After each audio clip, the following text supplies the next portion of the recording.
Hello and welcome to the Let's Talk Leadership podcast, the platform where inspirational leaders from the tech, digital and business world share their insights, experiences and learnings.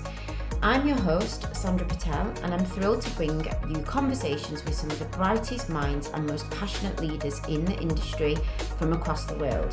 Whether it's about navigating challenges, driving innovation, or building diverse and inclusive teams, this podcast is all about learning from the very best. Each episode is an opportunity to hear real stories of success, personal growth, and how our guests are giving back to the community. And it's also a chance for me to learn right alongside you. So get ready to be inspired, motivated, and equipped with the knowledge to take your leadership journey to the next level.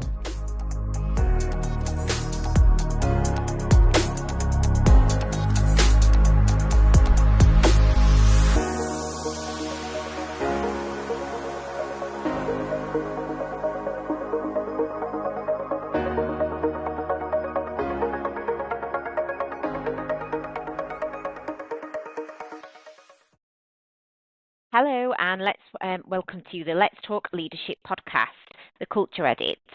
So today we welcome Peyman Pouryekta. I hope I've said that correctly, Peyman. Oh, fantastic. First time.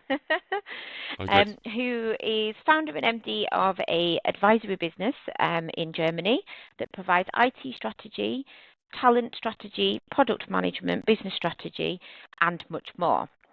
Now, Peyman, we've been discussing this for some time now, so I've been really looking forward to finally having you on the podcast today. Really interested in hearing more about your journey, how you got to where you are today, and I'd love to share this with our community, our listeners and viewers. So if we can today just aim to share as many, appreciate there may be some confidentiality situations with some situations, but it'd be great if you could just share as openly as you possibly can some of your challenges, some triumphs and like valuable insights and advice that we can offer to aspiring leaders that are looking to make their mark within the tech industry and within the consulting arena. So how are you, first of all? How are you doing today?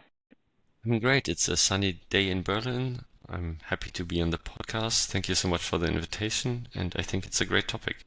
Yeah. Oh, fantastic. Brilliant. Well, I'm pleased that it's a sunny day for you because it's a bit miserable today in Leeds, and we're still in August, so that's even more miserable. Fantastic. So could you initially just share with our community and our listeners a little bit of a background with regards to your journey, how you got to where you are today, kind of where it all started, and then we can delve into that in a little bit more detail. Yeah, I can do that.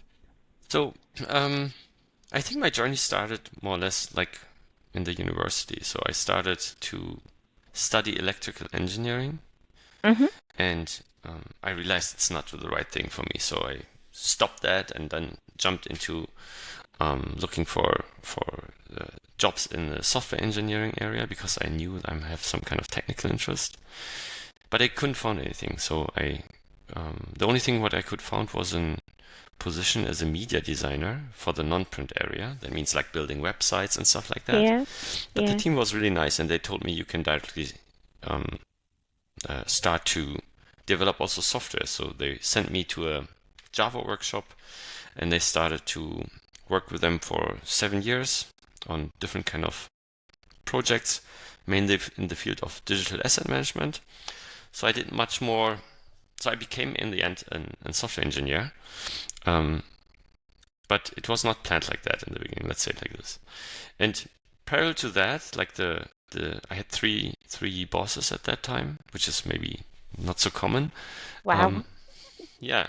That's a new one to me. Yeah, that was really nice, to be honest, because each of them were really focused on a specific area. One was a really good software engineer. One person was more an external person, doing sales and stuff like that. And another one was more internal on design level and stuff like that. So I could learn from all of them. And they're really open for learning new things. So I started to parallel to that, like to my work, to my 40 hours a week work, I started to study media and web computer science. So I did my bachelor degree, and then later also my master in management, focused on IT management. It was really stressful to do that on the weekends, but it was worth it, and somehow, you get used to it. Like at some point, it's like, okay, it's how it is, and you manage, you organize yourself, and then it works. So that was. Mhm. Question, I'm quite interested in, I think our listeners will be interested in. At the start, you mentioned that you knew you had an interest and some passion from this within tech. Yeah. How did you? What was it that happened that kind of like? Because there's a lot of people that I speak to, and I've been in the industry for 22 years now, that discover this at a much later point, and in hindsight, they wish that they'd started very much in the early days, but from sort of university education perspective. Yeah. It was also difficult for me to understand that fully, because like you have to reflect a lot about this. Like after school, for example, I didn't know in the beginning what to study. I had so many ideas. And then at some point you try something out, you figure out it doesn't work, and then you reflect about it. And I reflected a lot with my family, with friends, and they told me all at some point, I mean, Peyman, since you're a child, you are in front of some kind of electrical things. You created a radio by yourself. Since you're 9 years old, you playing computer games the whole time. You know how to copy disks and stuff like that in a young age, and install programs and all of these things. So it was somehow clear that I have some kind of interest in that.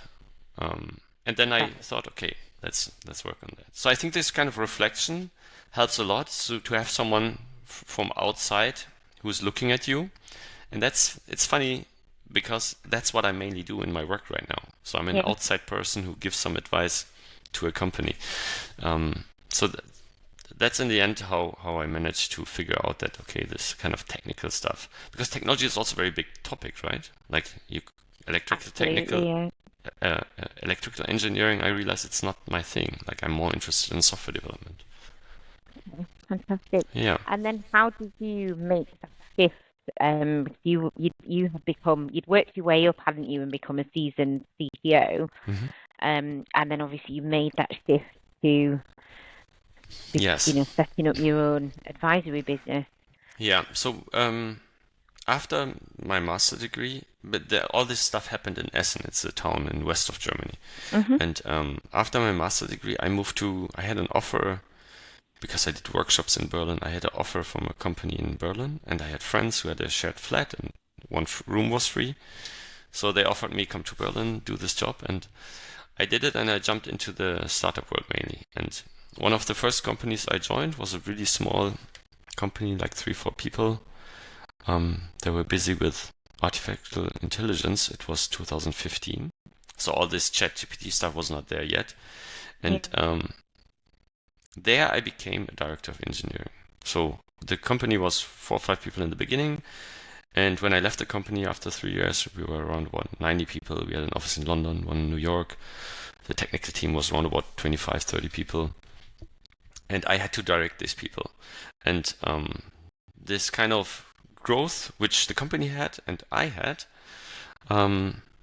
is tricky. Like things are changing a lot. And it was definitely challenging to understand how to develop further. Exactly. And that was the position, the director of engineering position. After that, I became always like, I had some kind of smaller stops in other startups as CTO.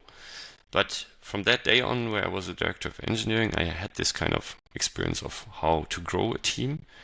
Other friends who had startups asked me always, like, how did you manage that? Like, it's so painful. How do you manage this kind of growing pain? How do you create the right structures in the team? What kind of meetings do you need? And all of these things, even on the technical level. And in the beginning, I gave them advice for free because they were friends. And at some point, I realized, okay, there's a pretty big need for that. Like people ask me constantly. Like And then I said, okay, I'm self-employed now, and I take some money for that, and that's how somehow it was a natural way, I would say. Fantastic, brilliant, fantastic. And so how would you say that you've maintained your personal growth and culture along the way? Because obviously you've grown teams, engineering teams, and helped Mhm. other businesses grow and taken startups in, to fully fledged companies. How has that worked for you now from an advisory perspective and obviously advising other businesses? Yeah. Um, so the growth which companies have is always tricky for them, especially in the startup scene, because it's in such a short time. A lot of new people come in, and I think the first thing what is important is you understand is um, it's okay that it changes, even that the culture changes. It's not necessarily a bad thing, and each person who joins the company changes a bit the culture. Um, and even when you have conflicts in the company, it's not a bad thing. Like conflict is normal in the end. I have Yeah. conflicts with friends. I have conflicts with my wife sometimes. It's a normal thing, Like the thing is more about how you deal with that and how you it's pretty important how you deal with that and how you find solutions.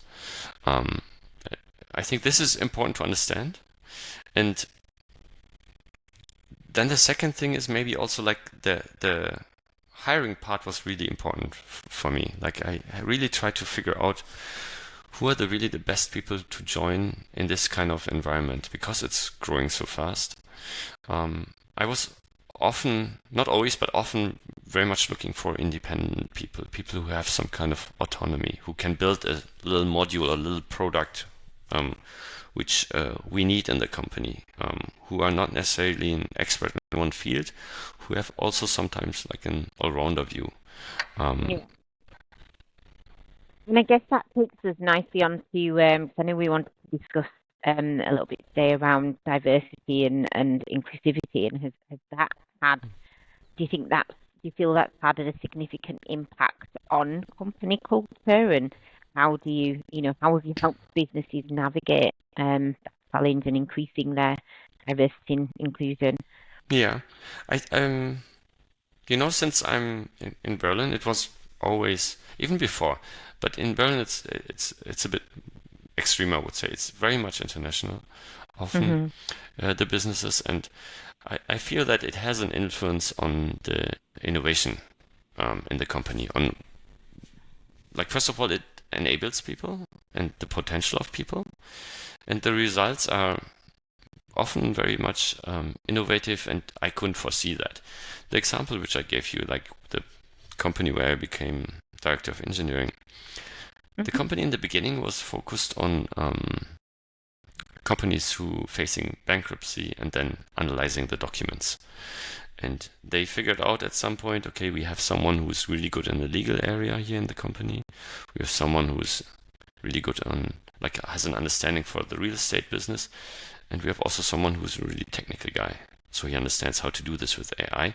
And then they switched from companies facing bankruptcy onto a niche, which is real estate business on only legal loan documents.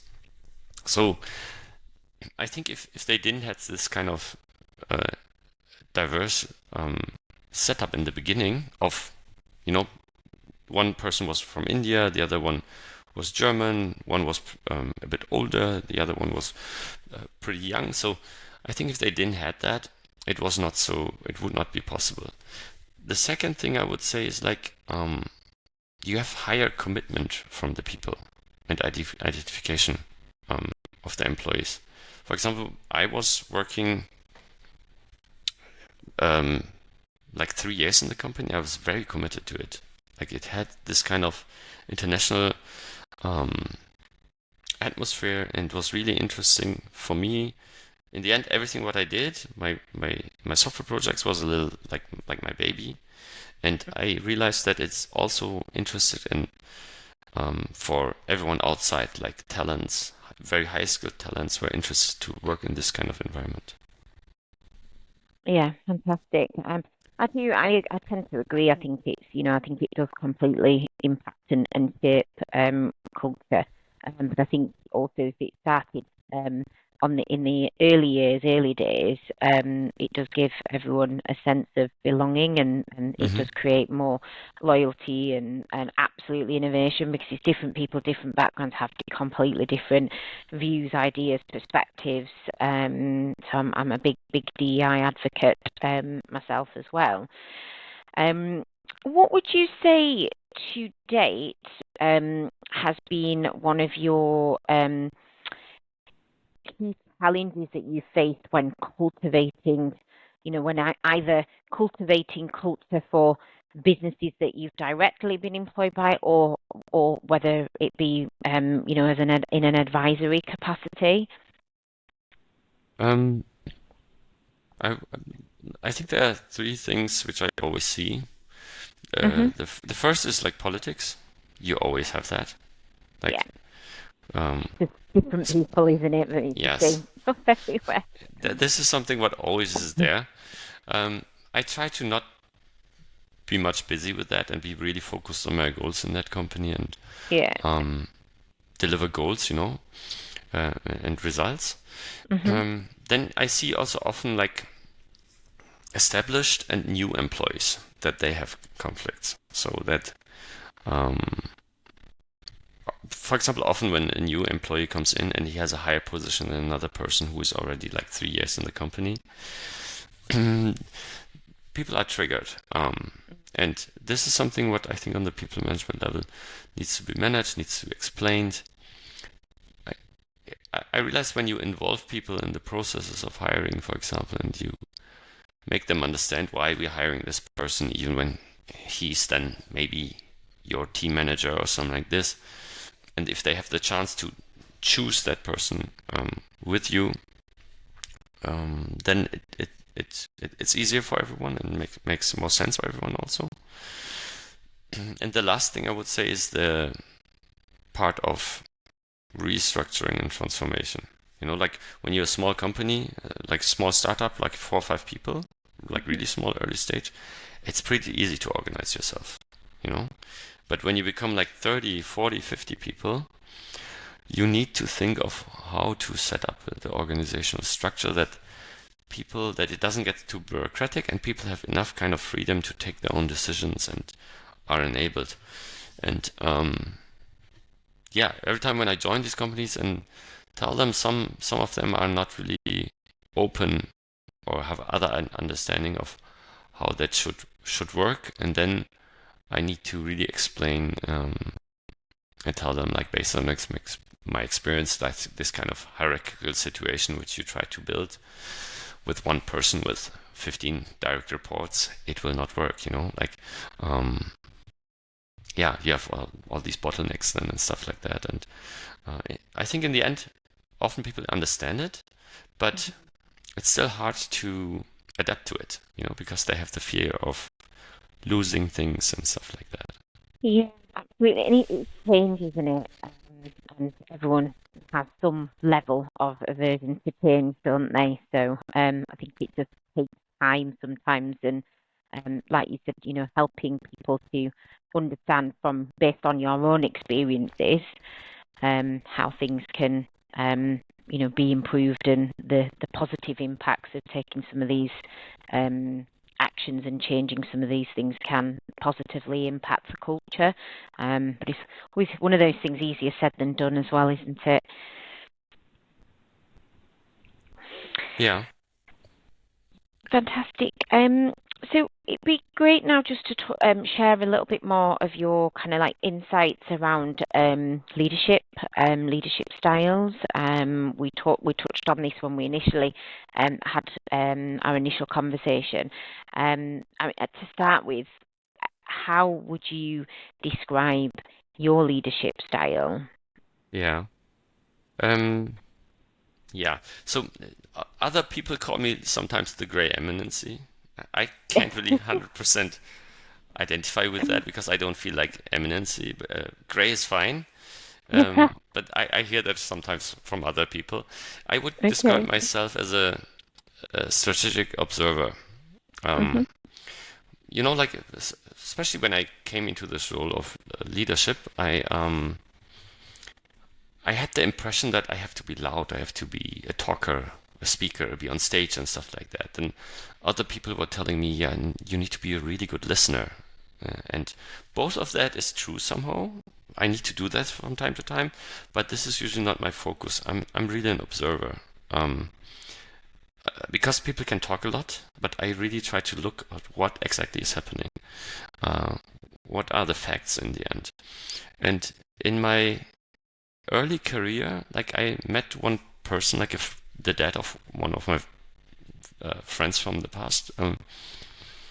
His name is Reinhard Sprenger, and he's like known in the German market, and Okay. he wrote a book which is called The Myth of Motivation, um, which is mainly explaining that it's not really necessary to motivate actively people. He's describing it in a way, if you do everything to not demotivate them, then that's already enough. So this kind of book I read, which helped me a lot. And the other thing which I always have in my mind is from Carlo Angelotti. Do you know him? There's a football trainer. He's from Italy, and he's, I think, Real Okay. Madrid right now. And he wrote a book about quiet leadership, which is also really interesting. So these kind of things had an influence on my leadership style, I think. Yeah.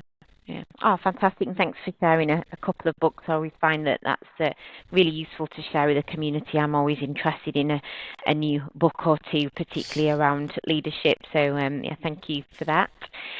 And what couple of questions, I guess, to finish on.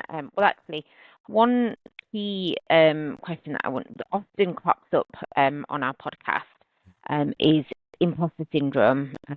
I often suffer from this, and I speak to so many leaders in our industry that do on a regular basis.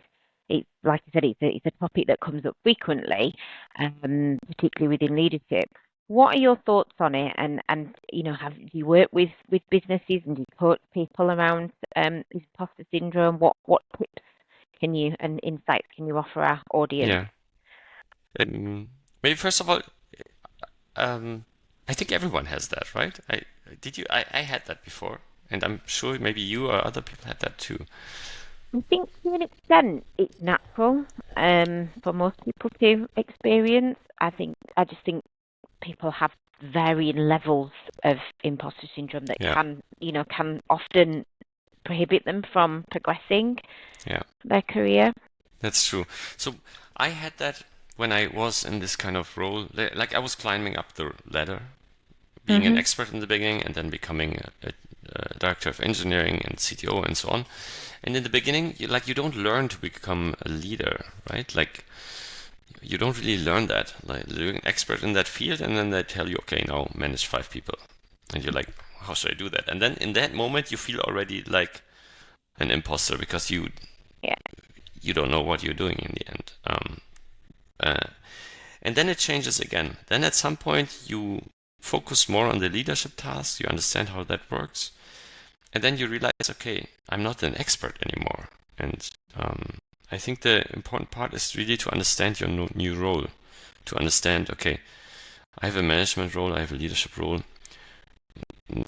and define this for yourself what that means. Do you need to really understand all the things on the detailed level on the software engineering side, for example? And I think this switch and this understanding of what exactly your role is helps a lot to, don't have this imposter feeling anymore. At least that helped me. I understood at some point, okay, I really need to let go. I need to let the other people be the expert now. And even when I know they do maybe something I would do in a different way and I have the feeling it's wrong, they will figure it out, they will find it out. And my role is more on the high level, for example, to define the goals, define the strategy of how all these things work together and have the big picture in mind. Yeah. Fantastic. Brilliant. And what's there's the market, across the economy has been tough, and we've had some challenge. We've all faced some challenging times over the last 12 to 18 months.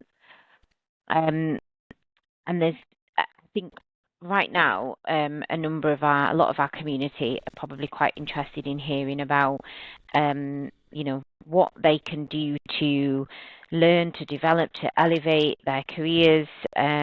What bit of advice can you give from your experiences over this period of time that you think may help others? Like, we get quite a lot of aspiring leaders watching and listening to this, established leaders, but that may have lost their way a little bit as well, which quite a few people have over this time. Yeah. I have two things in mind, like especially for younger people who just Hmm. started with their career. In the beginning, I was telling you that I started to study electrical engineering, and I was really good in math, and I was also really good in electrical engineering. But the reason why I started to study that was because somebody told me, like in the first year, like the big corporates are already coming to you and they offer you already money and a job.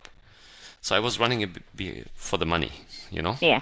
And I think Hmm. that was a mistake somehow, like I think it's much more clever to really do what you like and what is in your interest. So especially on this kind of first kind of step when you jump into your career.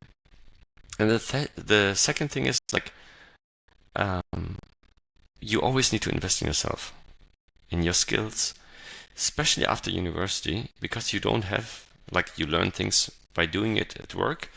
But I realized at some point, okay, I'm now in this director role and I still need to understand like how exactly do I manage budgets, or uh, how does PR work, how does the marketing work, and things like this. Especially when you become self-employed, you have not only just the operational tasks which you did in the past, you have also a lot of other things which you need to understand about taxes, about finance, and all of these things. So I think it's always worth it. And yeah, some budget for yourself always aside, if it's time, if it's money, whatever, to really invest in yourself. Absolutely. I think that the second point that's really important and key, and quite often people, forget about, particularly in a leadership role, quite often forget to invest in their own learning and development. It's, they tend to be more focused on their people, their teams, and quite often fall behind themselves, which I think is really important. The first point that you made to the, I guess, younger generation is, I guess, not following the money, and kind of, I guess, thinking about what do you really, what's in your heart, what do you really enjoy doing. Any advice on, because I'm sure there's lots of people that are trying to do that, but they still don't really know what's in their heart, like how to really determine and understand what Yeah, am I good at, can yeah, I really enjoy, and what sort of career will that yeah. I think it's produce longer term. I think it's important to just start something, like even when it's just an internship, even when it's you do it for Mm, free, just to start something to understand how it works, and because often you don't even know in the beginning if you like it or not. You have to do it before you can really understand it. I, for example, have a friend who would like to do kind of new kind of work, but he's always struggling to take the decision and go for it. Um, and I think you need to often try things out. So that's, I think, even totally fine in the beginning of your career to try different things out and maybe fail, maybe understand that it's not what you like, and then have the knowledge, okay, this area I don't like so much. Maybe I try this yeah, new kind of topic. Yeah. yeah, good, brilliant. Great. Well, thank you very much for your valuable insights, and for taking the time today to speak to me. Is there anything else that you'd like to add or share? I don't know if there's anything that you want to share in terms of your current situation, challenges, anything that you feel is valuable that you'd like to add. Um, No, not really. Like I think, as I said, like I think this not running for the money is always helpful, especially in the beginning of your career. Mm-hmm. And yeah, this kind of investment in yourself, I try to always do that. And yeah, it was a pleasure to talk to you, Sandra. Thank you so much for the invitation. Yeah, no, fantastic. Thank you. And if any of our viewers, listeners would like to reach out to you, as often once we publish this podcast, you tend to get some people reaching out to you. Is LinkedIn usually the best kind of format? Yeah, Yeah. that's the best. I have also a website and where I describe a bit of what I'm doing. But Okay. in the end, I think the best thing is if somebody is really interested in my kind of consultant and advisory work, the best thing is really to have a short meeting and discuss. Yeah, fantastic. Brilliant. Thank you very much for your time, and I hope you enjoy the rest of the sunshine in Berlin. Thank you so much. Thanks. Thank you. Thank you for tuning in to this episode of Let's Talk Leadership podcast. I hope you found it as insightful and inspiring as I did. A huge thank you to our guests for sharing their experiences and wisdom. If you enjoyed today's episode, don't forget to subscribe, leave a review, and share it with your network. It really helps us reach out to more leaders like you. If you're interested in joining me on the podcast or have someone in mind who you think would be a great fit, feel free to reach out and get in touch, as I'd love to hear from you. Until next time, keep leading with purpose, and remember, leadership is all about learning, growing, and giving back. Take care, and I'll see you on the next episode.